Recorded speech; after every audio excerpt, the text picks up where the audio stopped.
Hello and welcome to the Mindful Men podcast, a show inspiring men to be mindful about their lives.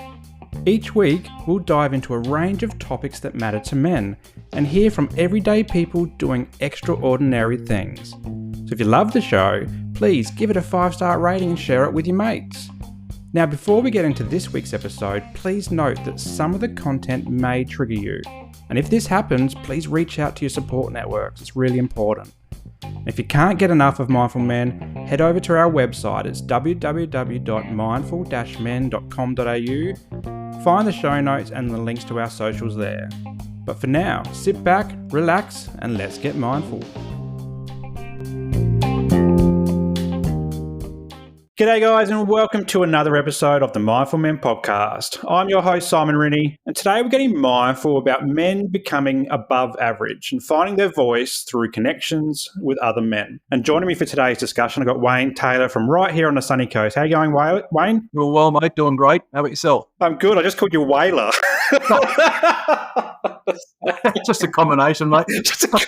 That's where my brain is on a Friday afternoon. I'll forgive you for that. Firing brain. I think I was channeling away to like Taylor Swift, how they merged the names of all the pop stars. So maybe you're a pop star, and I just didn't. You didn't know it, and I didn't know it as well. But anyway, You're being prophetic, mate. I'll take that. Good. Wade, to introduce you to the audience, you're a husband of 23 years, which is just amazing in itself. You're a father of 2, you're a business owner, you're a speaker and founder of Average Joe. So we're here today to talk about Average Joes, but also a bit about your story as well and the backstory around that. And Average Joes, to introduce that as a concept, it's a men's movement focused on making above average men through weekly meetups. So really excited to unpack this because we've met up recently, and I've mentioned that I've been watching the Average Joe story for a little while, and I'm really excited about what it does. But before we get there, I want to know a little bit more about you and where you're from, because I know you're not from the sunny coast. You're from a very different part of Australia. Talk us a bit about where you're from and what prompted the move to the Sunshine Coast. I'll start by saying I'm a father of 4. So you got one thing. There are 2 I'd like to forget. But no. No. I'm a father of 4, baby. Yeah, married 23 years. Father of 4 amazing kids I've got there. They're great. But born and bred Western Sydney, Penrith of all places. But that doesn't make me a Panthers fan. I'm a Tigers fan. So don't hold that against me. But no, born and bred in Penrith, mate. Lived there for 35 years. Moved to the sunny coast 8 years ago. Well, this Christmas will be 8 years. So coming up close to it. And I regret one thing. Is that I waited 35 years to get it because this is the place to be. This is an amazing place. I think it just got voted. Is it holiday destination of the world? Oh, probably. I think it did. Yeah, I saw the top 10 and it was Mauritius and Bora Bora, but Sunshine Coast was number 1. So we'll take it. We'll take it, absolutely. And what prompted the move? Because for listeners that aren't familiar of both Penrith and the Sunshine Coast, can you paint the picture of why they're so different? Okay, so I'll put it this way. I normally would say to someone, yeah, look, I'm from Sydney because everybody knows Sydney. And Sydney as a CBD is an amazing city. I kind of hope they don't want to extend all that answer because when they say, oh, whereabouts in Sydney, I have to say Penrith because Penrith's a place you kind of want to forget you're from there, to be honest. It's a very, very blue-collar worker area. We reference it as to being very much similar to like LA. It's Australia's version of LA. Growing up was rap music, gang violence, basketball was the sport, and it just is what that's just Penrith. And I'm not playing out on Penrith. I truly am not because my heart and soul, I've still got a lot of friends, a lot of family, and I love it because it's where I'm from. But I love it because it's where I'm from and I'm no longer there. Yeah, look, what prompted the move actually was we got some good friends that live across the road from us back there, and he got a bit of a history of being he damaged his leg when he was a kid, and his leg actually stopped growing. And then fast forward to say about 10 years ago, he actually come off a motorbike and damaged his arm. So I've got this mate that lives across the road with a short leg and an arm that he can no longer use. And we've become really, really good friends. And we were having dinner one night, and I just out of the blue just said, hey, Rob, what would you do if you weren't limited with this condition now? Like it's sad that you can barely walk, you can't move one of your arms, but you seem to, do okay. But what was your dream? Like, what would you do if you didn't have these conditions? And he said to me, mate, he goes, my dream was to always be a scuba diving instructor on a Whitsundays. And I went to bed that night, and that just played in the back of my head because everybody to a degree has a dream. Everybody says, this is what I'd love to do. Oh, one day I'd love to do this and I'd love to do that. And my dad had just retired also. And I remember having a chat with him about, okay, mate, so what does retirement look for you now? And he said, mate, I'm going to move down to Bateman's Bay. And so I went to bed that night after the conversation with my mate. I said to my wife, I said, babe, everybody has a dream. Everyone says this is what I'd love to do. But it's either like my dad, they wait till they retire, or like my mate Rob, they've got this condition that holds them back. They've got this thing that says, that's what I'd love to do, but I can't because of this. This is my bad arm and my bad leg. I said, so one, what's our dream? What's the one thing we've always said we wanted to do? And she said, well, we've holidayed on the sunny coast numerous times. We'd always said one day, hopefully, we'd live there. And so I just toyed with the idea and said, you know what?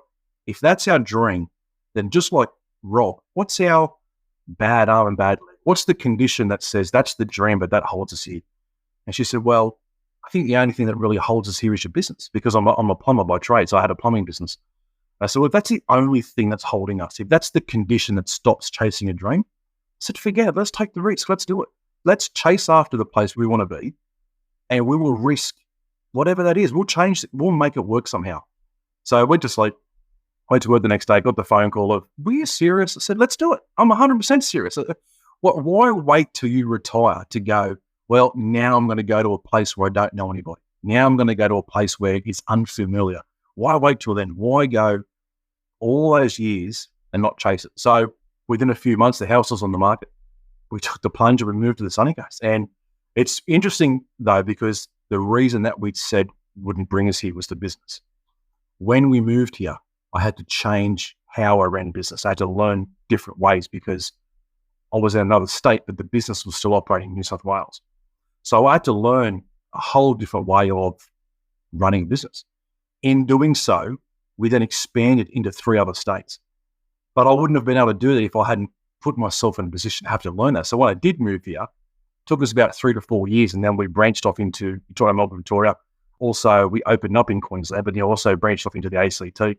So it was risky, but it worked, well, fourfold. It truly did. And that was now 8 years ago. Just can't believe how fast it goes. When you're living in an area where you're running a business, you're the go-to guy, but you're also the guy that goes to. So the problems come to you, but you're also the one that attends the problems. So to move into an entirely different state, because back then we had 12 staff. So I couldn't just say, I'm closing the business down. I had to learn how to keep the business open, but run it and manage it from a whole different state. I'm now a 12-hour drive or a 2-hour flight away. So for the first 2 years, I flew back every 2 weeks. Wow. I would do the drive around. I'd stay with friends. And it was hard. And I learned a lot about myself in that 2 years, because for those first 2 years, and not many people knew this, but I would wake up at 2 a.m. and I would lean over the edge of my bed and I'd be dry reaching every morning, because the stresses, the thoughts, the anxieties, you think the worst. When your business is an entire state away and you're living 12-hour drive away, you can't be the guy to go to site. You can't be the guy to attend it because you're just not there. So I had to learn how to trust people, which sadly in today's society is extremely hard. And like I've said this for years and years and years throughout business. I would much rather employ a good person over a good plumber, because good people are good people. Good plumbing, you can teach plumbing. If you're not a good plumber but a good person, I would take that, because I can teach you the plumbing side of it. But if you're not a good person, and good people are hard to find, trustworthy people. So I had to learn that whole thing, but it was stressful. The first 2 years were very, very hard. Then we built the team, and the rest is history. Well, so you've moved to the sunny coast. Did you bring all 4 of your children, or just 2 of them? That's why I have 2 now. I didn't leave 2 yet. No, we're all here, mate. We're all here. But actually, interesting, since then, my wife's family's moved up here, and my sister and the husband just moved up here now 18 months ago. Oh, wow. So now we've got to move again because everyone's following us. Maybe further north to the Whitsundays. That sounds like a nice place to be as well. I'm not scuba dog, mate. Those sharks, they like people. True, very true. So you're a family man, and I always love to talk to dads and understand from a dad's perspective what fatherhood means to you. Absolutely, mate. I'm so glad you asked that question, because interestingly enough, that within Average Joe's, which we'll get to soon, but that's actually our topic for this week, is like father, like son. Now, out of my 4 kids, I have one daughter, she's my oldest, who's 20, and then I have 3 boys, 18, 16, 14. Fatherhood, my God, I love fatherhood. I truly, truly do. And I was having a chat with a good mate just yesterday about what I believe are the 3 different types of fathers.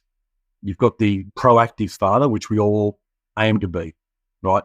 But you've got the reactive father, and you've got the non-active father or the inactive father. Sadly, we are in a generation where there are a lot of inactive fathers. There's a lot of single-parent homes, and which is extremely sad.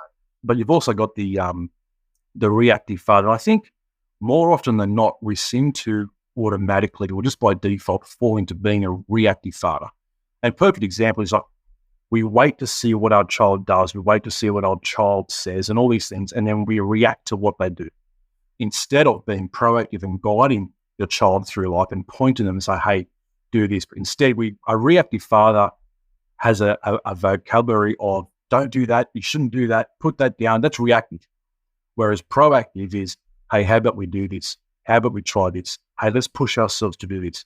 And that's where you really, really start to see your child do amazingly more than just you being a reactive dad. If you're the proactive dad, you're the one guiding instead of just directing from a distance through yelling. Huge difference. But what I've noticed hugely, which we discovered a lot this week in our topic about fathering, is that I used to say that we are in a very, very high percentage of being a fatherless generation, because you do see a lot of single parent homes, but you do see a lot of family homes that are still together, but the father's just absent, just absent, the father inside of things. But I've come to correct myself on that, because I think truly, I should say, I know this fact. We are not in a fatherless generation. I'll tell you why. Every child has a father. But think of it like this. If you are the man that steps into being the dad, if you're not that, something or someone will step in and take that place. So if you choose to be the inactive father, trust me, the media will step in and they will father your child. Pornography will step in and father your child. Celebrities, peers, friends, doesn't matter what it is, somebody is fathering children. It's up to us if we're going to be the dad to step in and go, well, hang on a minute, I by choice and I by action am going to be the one.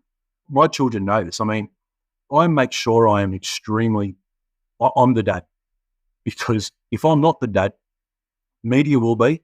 There are pop stars out there would love to father my children and direct them to say, this is the right way of living. This is how you do things. That's not going to happen. That's not going to happen. I proactively am going to be the father of my children. And that's, I think, without a doubt, where men really need to step up.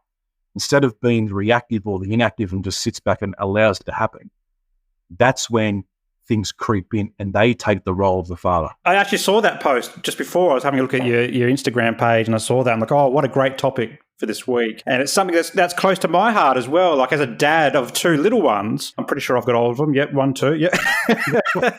I often fall into that automatic, what my dad did to me when I'm punishing a child, for example. If they're misbehaving and I'm trying to do this gentle stuff, and then I might start yelling and then I feel bad as well. But knowing that we can change it, we can evolve all those reactions and be more proactive and maybe stop in the way that we parent, in the way that we mentor, in the way that we're friends with our kids as well. We can maybe start to change some of the psyche around boys, men, daughters as well, and how we all interact and learn from each other and grow together as well. And I think Average Joe's is in the perfect place to help men change the reactive to the proactive.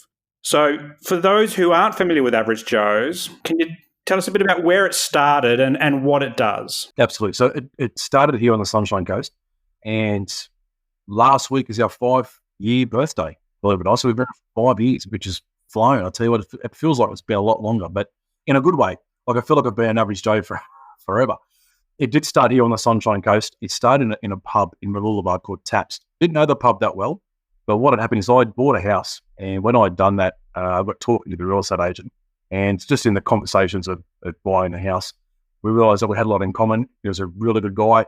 And I was still very new to the area. And the conversation just led to, hey, if you're free one afternoon, mate, we should grab a beer together. I said, oh, great idea. And I was just keep in touch. That'd be fantastic. 1 or 2 weeks passed. He sent me a text message. He said, hey, mate, you could have that beer. I'm free on Thursday. I said, mate, lock it in Thursday. It is. Let's grab a beer. So we did. Went down to Taps Pub there in Mooloolaba. grabbed a beer, and I've walked up to the counter, and there was a sign on the counter, and it said chicken wings. I've gone, oh, you've caught me, you've got me. Hook, line, and sinker. So I turned around to this new mate of mine. I said, hey, buddy, it said chicken wings. I said, you like wings? I said, yeah, grab some. So the lady at the counter, she said, well, you know what? If you come on a Wednesday instead of Thursdays, these wings are half price. So I've turned back around. I said, mate, half price wings on a Wednesday. I said, we need to lock this into becoming a weekly thing. So it just become a bit of a joke. Anyway, Tuesday of the week after, I've sent him a text message. I said, hey, wingman, are we good for those wings and the beer tomorrow? I said, yeah, absolutely we are. So sure enough, Wednesday came. We've met up. It was 12 o'clock. We met up and sure enough, we ordered a beer, had some wings, and hit off what we have now to be a great relationship. But what did happen was it lasted for about 3 months where we were going along every single week, and we started to set challenges for each other to be better men. We had this rule that whatever got said at the table stayed at the table, that we held each other accountable. We would talk anything and anything, and we made a promise that the conversation was always going to be real, it was going to be raw, it was going to be honest, and that when we left the table, there'd be no judgment, there'd be no change of thoughts, because we knew that the conversation was so real that, mate, you're sharing what are thoughts and beliefs and challenges or whatever it is that you're going through. I'm doing the same, but in the midst of being honest, let's not judge each other when we've walked away, because you've got your own style of living, I've got my own style of living, we'll go from there. So that lasted for about 3 months until one day I've jumped in my car to go there and my car wouldn't start. So I've sent him a text. I said, mate, I'm going to be a tad bit late. I said, yeah, sure enough. So I got there 45 minutes late. Sat down and said, look, mate, you know, if you're going to be late or you can't make it, just send me a text. We're good. We'll be back here next week anyway. I said, yeah, I get it. But I look forward to this 1 hour a week. I said, I wasn't going to miss it. I said, the 1 hour a week where I can get together with another mate and we can be real, we can be challenging, we're talking all topics, mate. We were talking investing, we were talking marriage, we were talking growing up.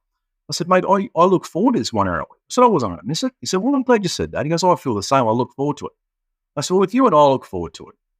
Surely there's other men in the community that would love to be a part of just a beer and wings and an honest, real open chat. You know, wasn't a place to share feelings, things like that. We're real men. We won't sit in there, real honest conversations like real men. Anyway, so he goes, yeah, I think there'd be a lot of men out there that would feel the same. So I said, you know what? I said, grab your beer or grab a wing. I went a quick selfie and I'll put it on the community board on Facebook and see if anyone wants to join us next week. So sure enough, he's grabbed a wing. I've grabbed a beer, taken a quick photo. I did a very, very quick spiel on Facebook. Said, hey guys, you're new to the area or you've got a free 1 hour lunch break on a Wednesday. My mate and I meet here every week. We have beer, we have wings, we have a good, honest, real chat. I said, mate, good place to make friends, good place to just chew the fat, but we challenge each other to be better men. If you want to be a part of it, we'll see you next Wednesday. Put my phone down, thought nothing of it. Took a sip of my beer, looked down at my phone, and the conversation was just steamrolling. Wow, look at this, so much conversation it had sparked. But I got a message straight away from the local paper, and they said, hey, we want to come and write a story about what you guys do. I said, well, if you can get a story from Beer and Wings, you can write whatever you like. Whatever you like. So they said, you're going to be there in 10 minutes. I said, yeah, we'll be here in 10 minutes. And sure enough, 10 minutes later, up rocks 2 big cameras and a journalist and asking us all these questions. And we're thinking, guys, come on, we're just Beer and Wings in a chat. I don't know what you're going to get from this. Anyway, a lot of the questions went down the lines of men's mental health, suicide, families, all this kind of stuff. And we said, guys, look, we're not experts in these, guys. We're just 2 average men just having a beer and a chat. This is not it's not our expertise. I'm a plumber. He's a real estate agent. So we're just men keeping it real, right? So sure enough, they wrote an article which came out the next day. But what was interesting is that during the night, that post on Facebook hadn't stopped. It just gained so much momentum. I was getting messages predominantly, funnily enough, predominantly from women. And it was all down the lines of, I wish something like this was around 2 years ago, because if it was, maybe my husband would have found solace in something like this and maybe wouldn't have killed himself. And I'm thinking, hang on a minute, like, guys, it's Beer and Wings. I don't know what you're seeing of this, but this is what we're doing. What it showed me, though, more than anything, was the desire and the need and the necessity for men to connect. I hadn't seen it before. I was living it because I desired it, but I didn't realize that as a whole, men were lonely. As a whole, men were living in a place where this is what they were after, a simple place to get together and be challenged to be better. So the next morning, I woke it up. front page of the paper. 2 average Joes out to change stigma.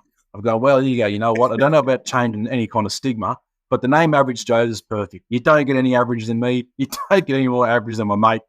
So I've texted him and said, mate, you see the paper? I said, yeah. I said, look, I love the name Average Joes. I said, because that's what we are. We're not psychologists. We're not doctors. We're not any of that. We're just average men, but we're all about a living above average. How can we challenge ourselves to be better? If you've got an average marriage, fantastic. How do you change your average to make it better? Got an average business, great. How do you change average in your business to make it better? Average fathering, doesn't matter what it is. So we thought, okay, well, let's see what happens next week and see if any other men really saw this as a benefit. 17 men turn up. Wow. Wow, okay, this is a lot bigger than what we thought. Fast forward about 3 months after that, we'd had 3 new meetups pop up. People that had contacted us said, mate, I saw your newspaper article. I saw your story. I did this. Do you mind if we start a group? I said, go for your life, start a group. So we realized one thing, though, was that in starting a place for men to get together, for the stories, for the conversations, that's one thing. But men can do that in a pub anywhere and any time and make no change, make no difference. So I thought, you know what? I'll start putting it out there, some topics for men to talk about. I'll do a couple of little points, maybe a story here or there, but I'll set the tone, I'll set the pace for men to go, right, this week we're going to be talking about this on purpose with an agenda to chew the fat on this. Because one of the great things about what we do in Average Joes is it's for 18 plus, but there's no limit on the other end. So you've got men that are young, middle-aged and older. And the things, when you get all that kind of experience and like life, fully like lived experience together, you've got first-hand answers to things that men have actually gone through. Marriages, businesses, all this kind of stuff. So it's not a matter of men going and trying to seek help. You're in a place where men have been there, done that. So after a while, we started to write these topics, and that's where we really started to explode. We started to see men meeting up with an agenda, men meeting up on purpose to go, what a great topic. When the topic gets discussed and you got lived experience coming from that angle, go, interesting about this topic, because I've actually been through this with my son. Or actually, when my business, you've got all these lives coming together, and that's where we'll explode. So now, fast forward to today, we have 15 meetups in 3 countries. We're about to be in our 4th, being the UK, but we're still we have learned a lot of cultural differences. Australians are just different, or maybe I'm just different. I don't know, but we've learned a lot of cultural differences in topics, in approaches to things. So it's been a learning curve, but it's been a good one. It's been fantastic. Something comes to mind when you're telling that story is that, A, you're a very brave man to put something on the Sunshine Coast notice board on Facebook, because that is brutal in itself in the responses. The second was, it almost sounded like the start of a great joke, like a plumber and a real estate agent walked into a pub.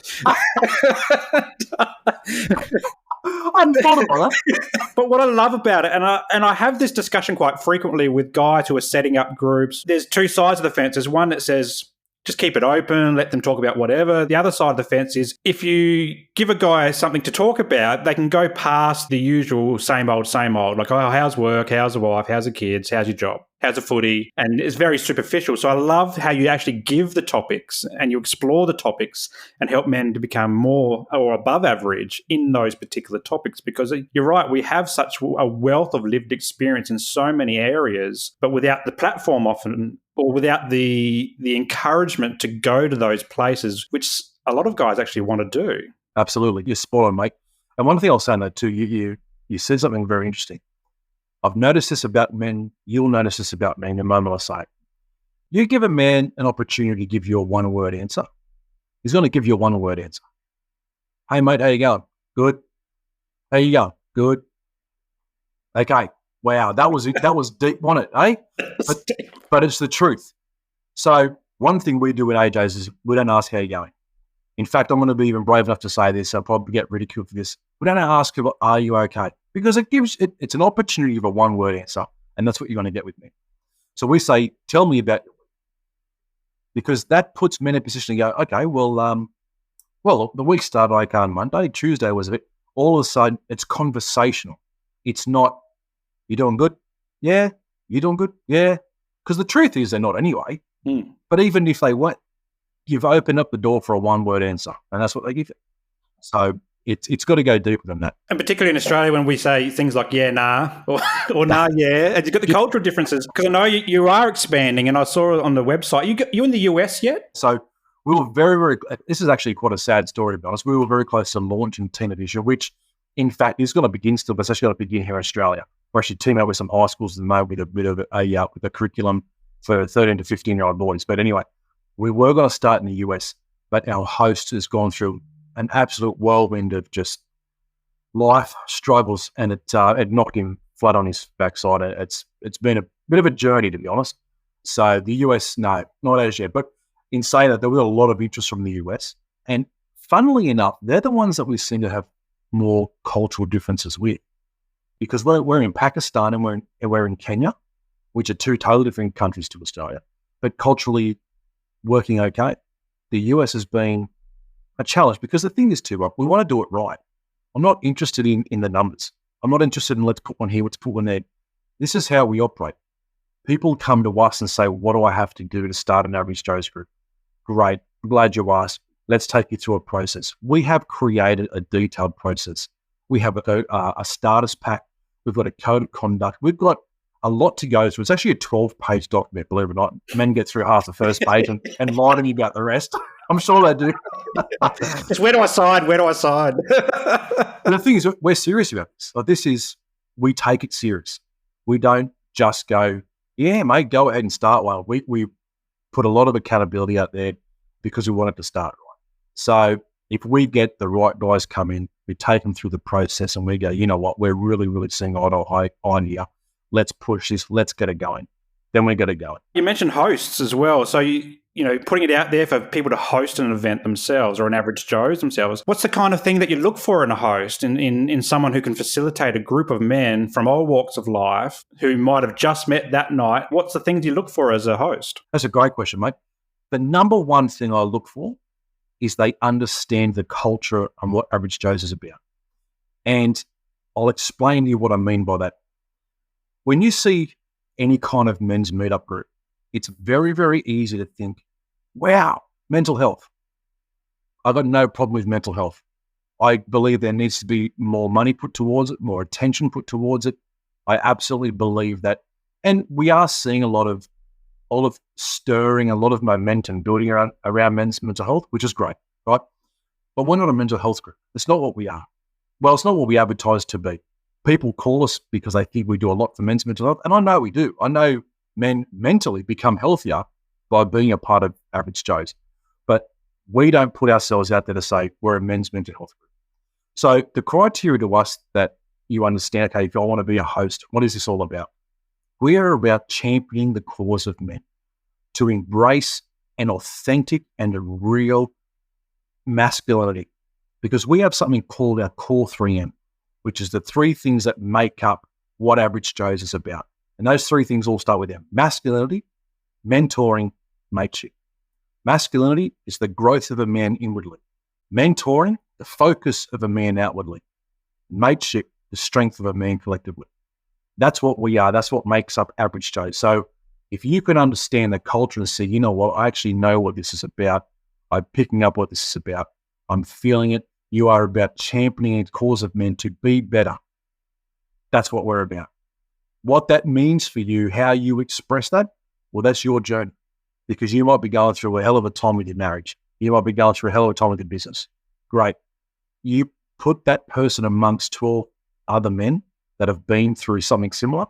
That's where you get your answer. So to create that culture in someone who's going to be a host, that's what we're all about, is understanding the culture of what Average Joe's is about. So that's to us, that makes a good host. Thinking about the journey, and obviously to create Average Joe's is something that you'd be proud of in itself. But is there any other standout moment that you go, you know what, we're doing something really special here? Is there something that sticks out for you? That's a great question. I'll go back to the topics to answer this. I'll tell you why, because there was a statement made to me about 2 years ago that I'll never, ever forget. I won't try to give too much away because he may listen to this podcast and refer back to it.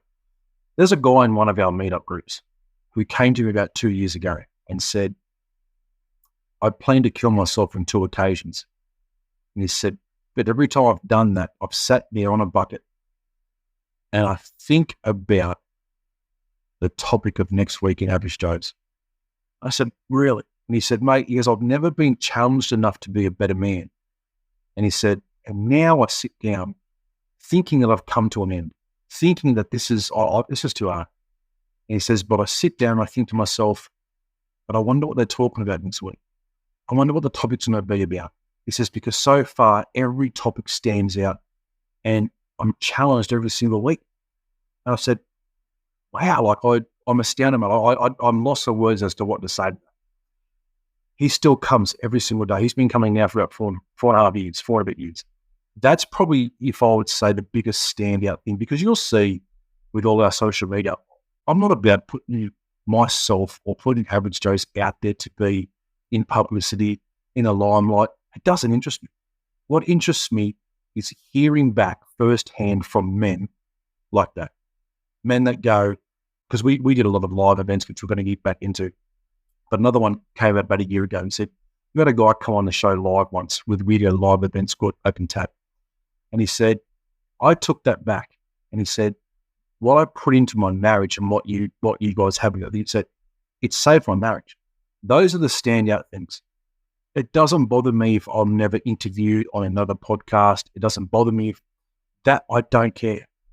When single men message in, ring in, text me, doesn't matter what it is, when they give me a testimony on a life-changing event that's happened in their life because of what Average Joe's has done, mate, it takes me to the borderline. I don't cry often. It takes me borderline to get there. It makes me emotional because I think you're in something that started in a pub over chicken wings and you're calling it the biggest life-changing event for you. That gets me. That keeps me going. It's magical. And I think that's what a lot of us working in the men's space hope for, is just to inspire one bloke to be better or find help or just find community as well. And community is a big one. We talked about a bit about loneliness earlier, and there's been some reports out recently from the ABC and the like around men's loneliness and how it's becoming a real issue, and it's feeding into things like data around suicide and family domestic violence, mental health and so forth. And so community is really important, and that's what Average Joe's provides, is community. But it's not just communities around beer and wings as well, because I know some guys might struggle to go to a pub through addiction or whatever and so forth. So tell us a bit about some of the other kind of meetups and what they look like as well. It's not just about the pub stuff. Absolutely. We meet up at cafes as well because of that very reason exactly. Not all men drink, and not only that, there are men out there that have struggled with the drink. So we totally get that. What we do when it comes to starting an Average Joe, picking a place where one's going to be, I leave that up to the host.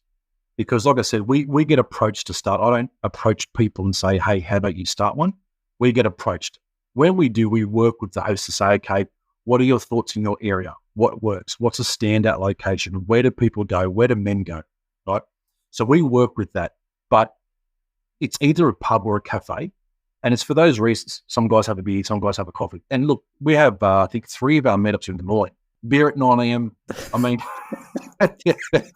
no, you know what I mean. But what's interesting about the whole pub and cafe scene, there's 2 that I go to that are at pubs. I never get a beer, I never get a wine, I never get a whiskey. I get a soda water. I do that on purpose. One reason, I'm not a big beer drinker anyway, right? But I do it for this reason. We do get men that come with a history. And when you put men in a place where they feel they aren't strong enough, I get it. And I would suggest to men, and I teach this to my kids too, is that if there's areas in your life where you struggle, the first thing to do is don't put yourself in the area, because you're removing the temptation from whatever it is. If you're not there, the temptation is a hell of a lot less, right? But we do get men come that have had a history with alcohol. So when they come and they see 10, 12 other men come to a pub and they're able to not order a beer, all of a sudden it makes them themselves think, well, if they can do it, I can do it. If they can drag themselves here and for an hour, hour and a half, not order a beer, it's doable. Because a lot of men out there will have their wording, I can't do it, mate. I can't do it. I go there, I order beer. It's impossible. No, it's possible. It is possible because 11 other men do it. 11 other men rock up and order a soda water, order a Coke, get an orange juice. All of a sudden, they are, with their own eyeballs, seeing other men do what they have said for so long is impossible. So all of a sudden, you see the change in men go, all right, well, if they can order a soda water, I'll get a soda water. Well done. So we do get that a lot, actually. We get a lot of people say, oh, you've got all these men out there that do find it hard and they struggle. So why go to a pub? Well, a lot of men hang out in pubs. It's the old saying, mate. If you're a doctor, you don't hang out with healthy people. Doctors go to hospital where sick people are. We go to pubs because quite often we'll say to people when you're hosting a group, you see a bloke come in there and he's having a beer by himself. Go up and say, good day. Hey, mate, how you doing? We've got AJ's group over here. Don't sit here by yourself. Come and join us. And all of a sudden, that guy starts coming every single week. That's where men are. I'm not going to sit down and put an advertisement out and say, hey, you men come to us. We'd go to the men. So men hang out in pubs. They just do. Not all men, but a lot of men do. So that's why we go. Yeah, I love it because what starts off with maybe just a soda water or a Coke or a juice can maybe turn into those first few words that they've never spoken about before as well. And then it might be a new mate or a collection of mates and just grows from there. And then we reduce loneliness, we reduce mental health, we might improve relationships, as you said before as well. And it's just a fantastic model as well. And I imagine that might be similar over, say, somewhere like Pakistan as well, compared to Australia in terms of how they meet up, going to the UK, US, wherever else you go. All these cultural differences and how men interact can be so varied as well, even here on a sunny coast as well. What's next for Average Joes? I know you are building something pretty special where you are at the moment, into the podcast world, and that's where I love to be. Can you talk us through about some exciting things coming on the AJ's radar in the next, say, 12 months? Absolutely. So we are right in the thick of building our podcast room. COVID did that to us, actually. I mean, when you're all about providing space for men to have a set agenda with topics and meetups, when COVID hits and you now can no longer meet up, you're put in a position where you go, okay, what do we do? We know we have a message that needs to get out there. We know we need to still somehow create a space where we're bringing out a message. So how do we do it? So when you put a plumber behind the keys of a computer, you're struggling from the start. We struggled from the start, mate, I tell you. I don't understand programs. I don't understand it. But anyway, I've got 2 kids. Now I've got 4. I've got 4 kids that can help me there, which they did. So what we did, we said, okay, we need to start creating something that's online. So we bought a bar, not a pub, just a bar. We bought a bar and we set up what would normally be seen and what would normally be created within that environment. We created our own Average Joe's meetup group, but we filmed it live and we were interactive with the live audience. So in the process of doing that, obviously COVID made restrictions of 1.5 meters apart. So if you look back through any of our recordings, we are actually 1.5 meters apart. So just any legal things I want to go there. We started this thing called Open Tab, which was a live event. We were recording ourselves with cameras and stuff. We put it out there on Instagram and Facebook. Now, when we started to do that, we realized that there is a whole different audience out there that we weren't seeing in our physical pull up to a pub, pull up to a cafe style of meetup. So it sat in the background, and then when COVID then lifted and we went back to meetups, it felt like, oh, great, we can go back to doing what we were doing. But it always stayed in the back of my head of there was a whole untapped audience of men out there that we were seeing the same names pop up every single week. I think the largest audience we had at one stage was 6,000. That's a lot of people. Oh, that's huge. But we were seeing the same names come through. We're like, wow, this guy doesn't go to a meetup, but yet we've created one for him, which he can sit in the own comfort of his own lounge or his own bed with his phone, and he's watching us, types in, becomes a part of it, right? So it stayed in the back of my mind since COVID. We'd since then moved house, and I've been looking at this space on my house where I had a shipping container. I thought, you know what, I'm just going to start to dream with this. And so the dream then became a reality where we combined 2 shipping containers. We cut everything out of it. We've framed up this amazing room. I did invite you. I'm coming. I will come. Don't worry. You'll have to come and see, mate. We are moments away from completion. That's our next step, is the podcast room. And it's going to look amazing. It's going to be set up in some amazing things, state of the art, this and that. We've got actually a local builder heard about what we were doing, sent me a message and said, I want to come and see your room. Sure enough, I met him there, had a look around, and they actually have taken over the project free of charge to finish good in the room for us. Wow. They organised all their own trades that have come in, and now we're nearly there, which is amazing in itself. But again, that shows me the kind of people out there, because this guy doesn't go to a meetup and follows us online. But there's a whole community there that are after this style of thing. And like what you're doing, because you're doing amazing things, but I've followed you for some time now too, and you're doing some great stuff, mate. You truly are. Because you've realised that there's a community of men out there that can drive in their car and put a podcast on, can work wherever they are with earphones in. And you've done amazing things, mate. I mean, I was going through some the other day. You've got, how many have you done? 200 and something? Oh, not quite that. It feels like 200. I'm actually closing in on 100. Like, I've probably been on another that many as well as a guest. So I do appreciate that. And it's something that I really love doing, is sharing that story with the hope that just one guy out there goes, oh, Simon's lived with depression, or Simon's burnt out before, or Simon lives with OCD, or Simon's just talking about how tricky it is being a dad and remembering how many kids you've got. It's like that. And just like you, I do it because of that one person that I hope to inspire. And on that, like I was thinking as you were talking about the growth of the podcast room and the builder coming on, Average Joe's, you don't charge guys to come to these things as well. That's right. Yeah. So this is all on your back as an organisation or a volunteer organisation. Talk us through that. Like, it's free, it's accessible. Yeah, talk us a bit through that kind of aspect of it as well. That's a very interesting one. It's interesting because I see it two ways. When you put a dollar value on something, people do value things a lot more. So I do get that. And it's not that we don't provide value, because I know we provide value. But my thought is this: how do you be above average when you're on the take? Like, I'm not going to say everybody. I need to be careful how I say this. I don't want to be a men's group that's on the take. I want to be a men's group or men's movement, I should call it. I want to be a men's movement that raises a generation of men that want to be givers. They want to be the type of men that go there and live an above average life and be above average in the life of somebody else. So I've got to lead that from the front. All of our stuff, I mean, look, we've had an online shop, a part of our website. It's been there now, I think, 4 years. I've never sold a shirt. You know why I've never sold a shirt? Because I've never taken it live. You know why I haven't taken it live? Because every shirt that I order in, I'm giving away. What I'm saying is, I want men to receive as much as they can to get them going. I don't want to raise this movement that's all about, I've seen it.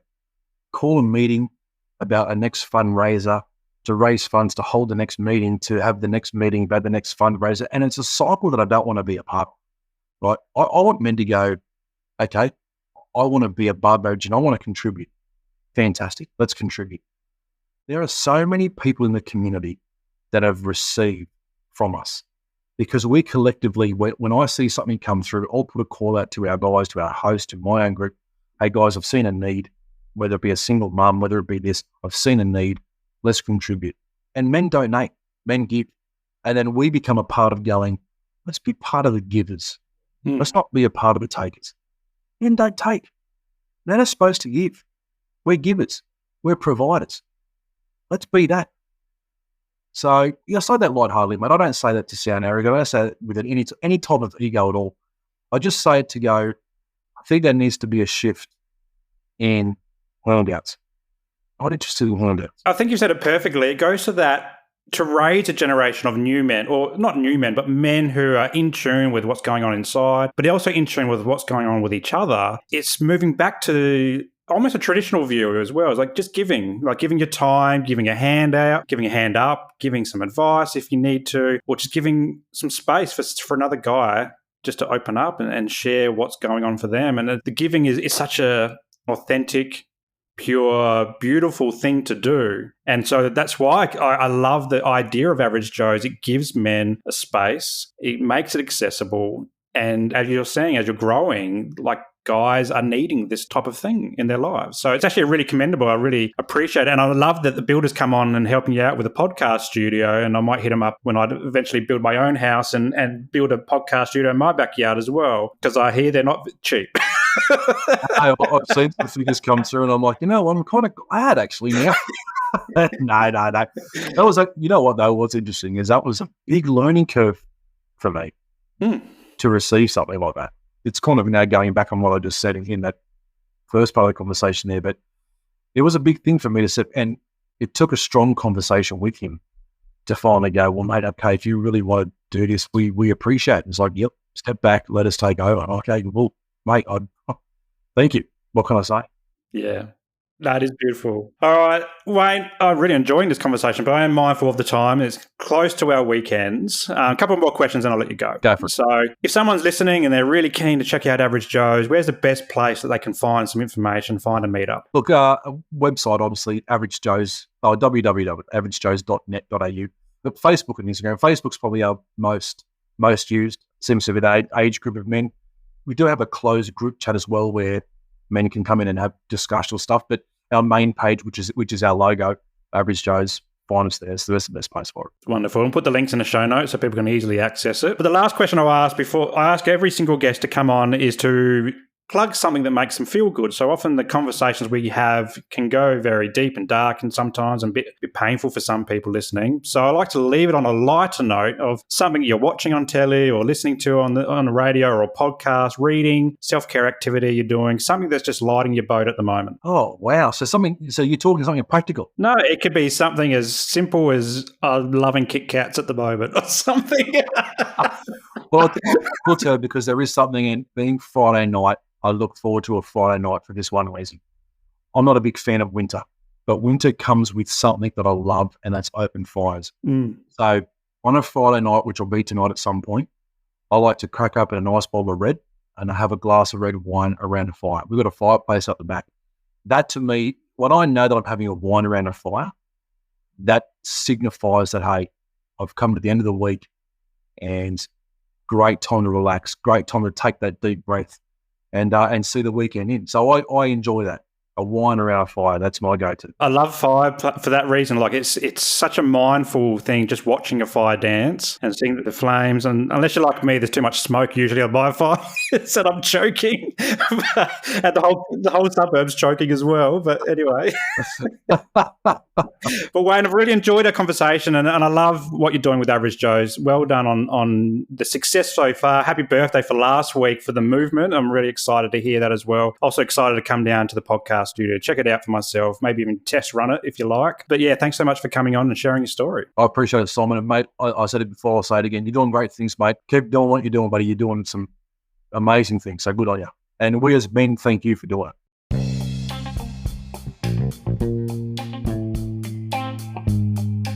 Well, that's a wrap for today's episode, and I hope you got some value from it. If anything triggered your mental health today, please reach out to your support networks. Also, if you loved what you heard, be sure to subscribe to the show and share it with your mates. For more from Mindful Men, you can check us out on Instagram and YouTube, and I'll throw the links to these pages in the show notes below. But until next time, stay mindful.